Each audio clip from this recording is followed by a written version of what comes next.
So we're back, we're talking DC Comics again, and it's been a really good year, I gotta say, for DC, minus a couple setbacks in terms of their big name brands. Look, I don't like Bendis, I don't like King. Let me rephrase that. I don't like their work on the big two characters of Superman and Batman, but somehow they're good at writing the other one. I didn't get the Walmart books yet, but I should pick them up. That's not what we're here to talk about today, though. There has been a line coming out to coincide with the Batman Who Laughs storyline going on in the comic books currently, called Tales of the Dark Multiverse, taking some of the best storylines from DC Comics events and turning them into a dark, scary interpretation of that, which is weird because a lot of these stories already have a dark nature to them. So what I did was I bought all 5 issues. They were really good. They came back from big events that happened in DC Comics, and I wanted to talk about all of them. I thought I'd sit here and I'd rank them all. There was 5 releases. You had, in order of release, Batman Nightfall, Death of Superman, what was the next one? Blackest Night, I think, was the next one, Infinite Crisis, and then what was the one that came out today? Why am I blanking on its name? Oh, the Judas Contract. Yeah, the Judas Contract came out today. These are all very popular stories that happened in DC continuity, and this is a dark spin on them, going to different places we never expected it to go, and I'm excited to see what happened in them. And when I bought them, I was really stoked with what I got. So I thought I would rank them. Let's rank all 5 issues of Tales of the Dark Multiverse. As always, make sure to like the video and subscribe to the channel for more content coming your way in terms of comic books, TV, and movies. Got a couple year-end things I'm going to do, a couple best TV, best movies, let's see where that goes. But first we're talking these. These are not your average length comic books. These are kind of in between Black Label and in between standard release of like 20 to 23 issues, 23 pages. So there's 5 releases. I put them on my little stand here in order of number 5 to number 1, what I think is the best release to what I think is the worst release. So this is going to be a very fun topic, and I can't wait to discuss it with you guys, because I really liked all of these issues, except for the one up front here. Blackest Night was the one issue I did not really enjoy. And this is a weird one for me, because when I really started to get into DC Comics, the first stories I gravitated to were the ones of Green Lantern and the whole Lantern Corps and all the different colors of lanterns. That's what I really liked in the stuff I got into. Blackest Night is a story that I really enjoy.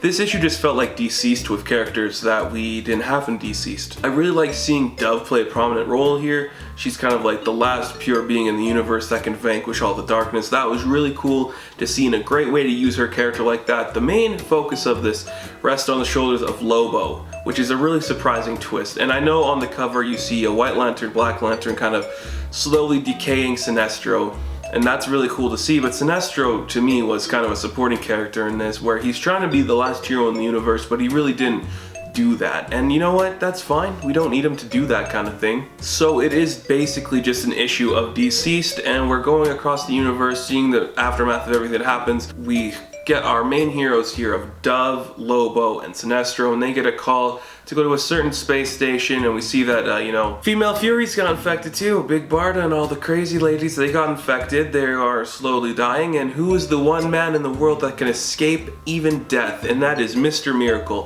Mr. Miracle plays a prominent role near the end of this issue, and we see him and all the struggles he's doing. They can actually build a new universe with the heroic part of Dove giving them the light and seeing something beautiful come from that. But of course, in true Mr. Miracle fashion, he can't have a happy ending because he loves Barda too much, and he ends up ruining everything that ever happened. He dies, we see Lobo die, and of course, Dove dies, and Sinestro dies. Everybody dies, but that's okay. The universe is rebuilt in the image of Lobo. Just what everybody always wanted when they wanted a Lobo story. A universe about Lobo. Because who hasn't wanted that their entirety of wanting anything in Lobo, right? Of course. It's not a bad issue. If you are a fan of these characters, you are definitely going to like it. Of course, none of these are my favorite characters. I do like Mr. Miracle, but I think he was written pretty weird here. And some of it just is very hit and very miss, but to me it was mostly a miss. This one didn't stick the landing for me, and I wasn't a big fan of it. So that's why I have it the last on my list here. And coming in at number 4 is the Judas Contract. Now, I will be completely honest with you guys, I've seen the Judas Contract in every interpretation of animation that you can imagine. I've just never read the actual comic book it's based on. I know exactly where the story goes, I know everything it's supposed to be.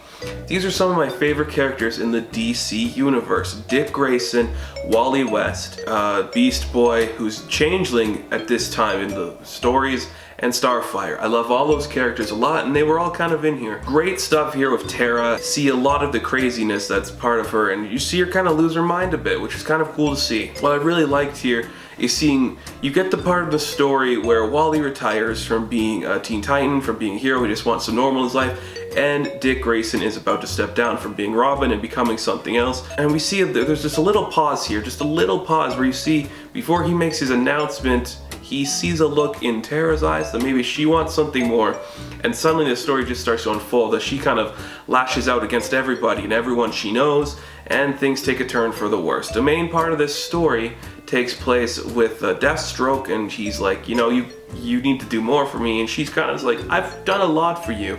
I'm not some stupid kid, like we can do more, we can hurt them. And you see her kind of lose control a bit. That was really interesting, and it's a really cool concept to see her kind of lose control, and it's not done in a way in some of the other issues are where her intentions are to be pure. She's just kind of like, you just kind of see a woman or a child who's never really had anybody love her, and she doesn't feel like anybody's truly loved her or cared for her, and the aftermath of that being the kind of the one that nobody cares about. And that was really cool to see. She immediately kills Slade, which was really cool to see. Literally rips his head off his body, takes out his butler, whose name I cannot remember, but yeah, Slade has a butler, and she injects herself with kind of like the powers that Slade uses to enhance himself, and that was incredible. Come back to Titan's Tower, and she fucks shit up, taking out, was it right away, it's Cyborg and Raven and Donna Troy and Starfire. They're gone right away. And of course we see her try to take out Beast Boy, to no effect. He escapes and comes back with him later. And we get my favorite part of this issue, one of my favorite things in all these stories actually,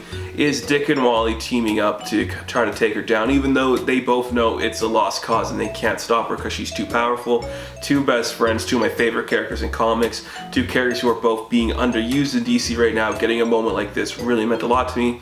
They go down together just long enough for Superman to show up in a Teen Titans book to take down Tara, but it doesn't work because she can make kryptonite, and kryptonite pierces through his body, and suddenly the world is lost. This was insane. Just saying that, seeing a character like this kill your favorite heroes, makes you realize Marvel will never do a book like this, nor will they ever come close to doing anything this intense. It's literally insane. Like, I couldn't come up with this if somebody paid me to.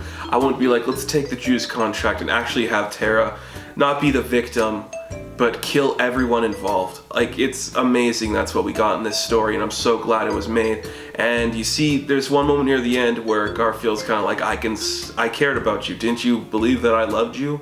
And she just straight up kills him, rides a dragon. So cool and interesting. I cannot wait for more of these. Cannot wait to talk about the next three, which are the ones that I thought were some almost perfect storytelling. Up next, I put at number 3, Batman Nightfall. This is a storyline that has been overdone in numerous comic books, and I'm kind of sick of it, to be honest with you, but what this one did was great. I can't remember his name, Jean-Paul, I think? Azrael, I think that's what his name was, but what happens when Azrael keeps being Batman to the point where it is literally, it's a prison state. You see, he keeps Bruce alive in this very dark and twisted RoboCop looking, terrible future looking machine, and it's insanely creepy and weird. You see the subtle cult of Batman start to form up, and he becomes kind of like this religious figure, and Azrael is just losing his mind here. And he's literally losing his mind, and we got some great stuff showing up too. The son of Bane, who makes his appearance in this book, and he has special powers because his dad injected so much venom that now he can just do it with whenever he wants. And Lady Shiva comes back. So we got some League of Assassins mainstays showing up here, and they're trying to break into the state because they too realize that what's happening in this world, in this state of Gotham that Azrael took over, is not good. It's really crazy. He's done a lot of crazy shit. So they free the like head on a spine Bruce Wayne, give him a weird mech Batman suit, and suddenly here we are, going to war against the cult of Batman and seeing the people that worship him as this godlike figure. And we got the son of Bane, Levi Shiva, and mech suit Bruce. They kind of win. There's a lot of death, but you know what happens at the end? Bruce realizes he had it wrong the whole time, and that Azrael, Jean-Paul, whatever his name is, had it right. So what do? We see Bruce become the broken bat, and he takes over Gotham the same way Azrael did. Because that is insanity, and it's twistedly dark.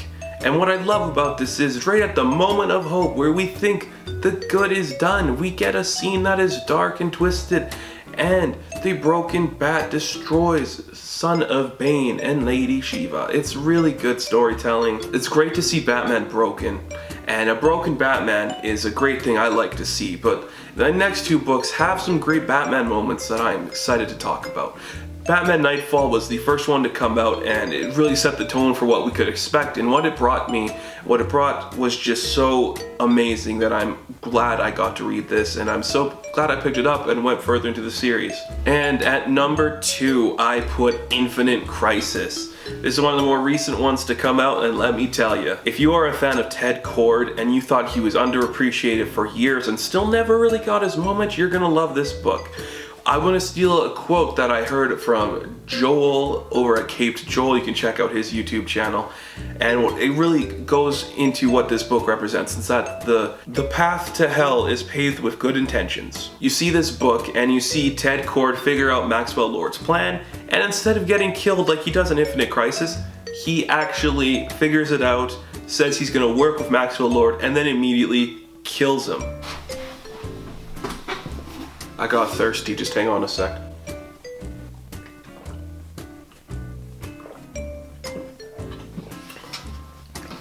So now Ted Kord has figured out every single major event that's going to be happening in the DC universe because he was right. And what does he do? He ends Checkmate. He becomes the king of that organization. I forget, it was the White King or the Black King or something. Starts to run Checkmate, takes out the Outsiders, figures out the evil secret society that is run by Lex Luthor, and suddenly Ted Kord becomes the most powerful man in the universe, and not many people know what he was capable of. I love Ted Kord, but you know who I love even more than Ted Kord is a character that's directly related to him, and that's Booster. Booster really wants to help Ted in this issue, and I really like that. You see, he kind of goes to the other heroes saying, you gotta watch out for Ted. He's doing something weird, and I don't know what it is, but maybe you guys who are smart and understand this, like more espionage stuff, can actually help him. They don't. Nobody really helps Kord in this book, and it really goes to show you how underappreciated this guy is. Like, he deserves so much more than what he's been given, and you see the aftermath of what happens when you let a man get control of all this power and technology. It goes to his head. Thinks he can save the world, but he ends up destroying it. He's a great scene with Batman where Batman tells him, you will pay for the crime for killing Maxwell Lord. But then Ted fires right back. He's like, you know, when are you gonna, pay for the things you did? It's beautiful. It's amazing. It's great Ted Kord. And at the end, he goes insane, takes control of OMAC, puts in his suits, and starts to control everybody like a bunch of T-800s. It is really well written. It's so fun to watch. You see this guy who is so underappreciated. That's what I really liked about this. This whole series of the multiverse could have easily been, let's see what happens when we give Superman and Batman and Wonder Woman the fair run of bad things. But no, we see Azrael and Ted Kord and Sinestro and Lois Lane, who will be in the obvious next one, and Tara, and you really just see how crazy things can be.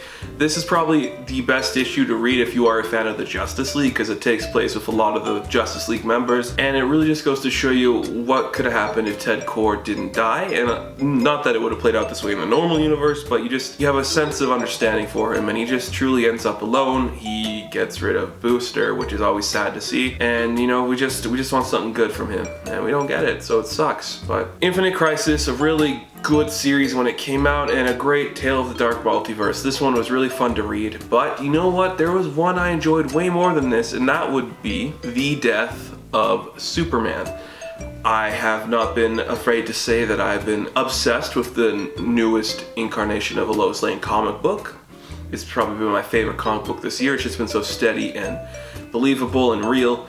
And the death of Superman is probably the most iconic event in comic book history. So you combine my favorite female character in DC Comics, and you take one of the biggest events in history, and what happens when you get a pissed off Lois Lane who is so fed up with the superheroes because they did nothing to help Clark when he died, and she just sees the way that the world's treated so much of Clark Kent himself. There's so many great moments leading up to her meeting the Eradicator and getting the power. We see that Ma and Pa Kent aren't able to go to Clark's funeral because they don't want the world to know who he was. You see all the super people there in their costumes, but they didn't really show up when he needed them most, but they just want to look good in his death. This pisses off Lois so much that when she goes to the fortress just to feel something again, the Eradicator shows up and saying, I was just a couple seconds too late, because all it took was him just, oh man, I'm just late a little bit, and you can't bring Superman back, which sucks. So Lois says, I'm pissed off, give me the power, I'm gonna do what Clark never could, what he wouldn't do. And Lois goes around killing the world's supervillains. She starts with Lex Luthor, just laying into him, taking him down. That was really good. Goes to Gotham City, takes out a bunch of those guys, has a great moment with Bruce. And she just lays into him like, you know, he went easy on you and he pitied you because he's one what's best for you, but you could never be anything, and he pitied you. That's why he was so nice to you and let you do what you do. But he should have stopped you. And then, you know, Bruce comes right back with like, well, what you're doing now, wearing that symbol, is going against everything he stood for. Beautiful dialogue. I really did not do it justice. Like, this book just completely encapsulated what I said earlier, you know, the path to hell is paved with good intentions, and I really love that quote. Joel, if you ever watch this, I might tag you in, who knows, but you really nailed it on the head of this one, man. Like, this story is so good. Such a good book, man. I don't know, like, something about this one just spoke to me in a way that not a lot of modern comic books have. It just took everything you love from the event and even went into the reign of the Supermen, took those characters, we wipe them out, and then Clark comes back. He actually comes back, and you know what happens? He dies again, and Lois is left alone in a world that she fucked up. Guys, this book was so good. I don't understand how it was this good and how it could have been this impactful and eventful. That it was just such an intense read, and you felt everything that happened, and it was just insane. Like, this book just, I know I said insane for all of them, but this one, you just, reading it, you feel every emotion that Lois is feeling, and you're on her side the entire time. Even when she knows she's put fear in the public eye and destroyed the meaning of Superman, I'm still on her side. She's just been through so much, and it's so intense. There is one thing I did leave out when I was talking about this, and that is Tempest Fugonaut, Fuginuts. It's just kind of like a Crypt Keeper, narrator, Twilight Zone thing. It's like, let's go to this universe. You see, this universe is like ours, but instead it was bad. Here's the aftermath of said events. Can we ever redeem them? No, because they're done. I am Tempest Fuginuts. It was stupid, unnecessary, but you know, it was fine. Why not? Just put it in there. It's kind of weird. I really enjoyed this series, and I would love to see them do more of it. Like, this could be a really fun thing to go back and do some other events. You know, I was thinking, what's a big event that they could do? Heroes in Crisis could be cool. Get me some Wally West action in there. What's another event? Well, I can't even think of any events. Whatever Happened to the Man of Tomorrow, could you do that one? Maybe something in The Witching Hour, that might be fun to see. Darker version of that already dark story. Throne of Atlantis, yes, that's one I want to see. You give me something with maybe Mara or Arthur going evil and actually taking over the surface world. I'd like to see that. This is a great book. These 5 issues are fantastic to read. Whether you like the Blackest Night one more than I did, that's up to you, but I don't know. Something about these books spoke to what I want more in comic books, and it was just really fun. Like, it's insane to see what we can do when we put the effort in to take a different route in characters we already know. I absolutely love it. Let me know what you guys like. Did you like any of these? Did you like all of them? What was your favorite moment in any of these books? And let me know what other comic books you'd like me to review or talk about, or what you guys think in general, because I love talking about this stuff and I really want people to talk about it more. So let's do it. Let's talk about this stuff more. I will catch you guys in the next one.